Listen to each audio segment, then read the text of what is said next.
दिल नू रोग लावन लोकी, कर कर गल्लां साड़न लोकी। भुखे हथ नवाला दे के, ताने दे दे मारन लोकी। मान तबार दे चस्के लाके, पैर भन पूड़ी चाड़न लोकी। 100 गुना मेरा रब बख्शे ते, एक गुना दुनिया मारे धक्के। किसनू दिल दा हाल सुनावां, कौन सजण ते केड़े सक्के।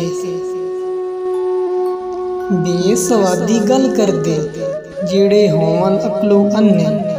अपनी मनावन वाले, गल कदी ना किसे दी मन्ने।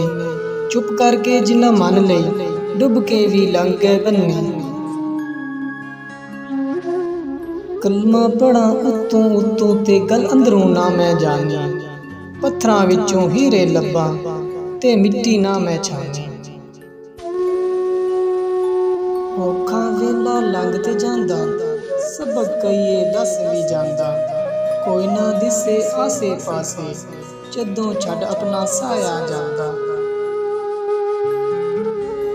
ऐबां वाला बंदा मैं, अंदरों बाहरों गंदा मैं। रहमत रब दी कजिया मैनू, अमलों उंज ते बंदा मैं। लोकी हो गए मन दे कंगले, खाली रह गए उच्चे बंगले। जूंदियां नफ्स नू पाए न संगले, मोयां कबरां नू लाए जंगले। बिन अमलों ए जिंदगी रुखी, पानी बिन जीवे कित्थे सुखी। रोगी लोकी केड़े सुखी, अपनी लोह विच सारे दुखी। ना दर्दां दे ना फर्जां दे, सब रिश्ते नाते गर्जां दे।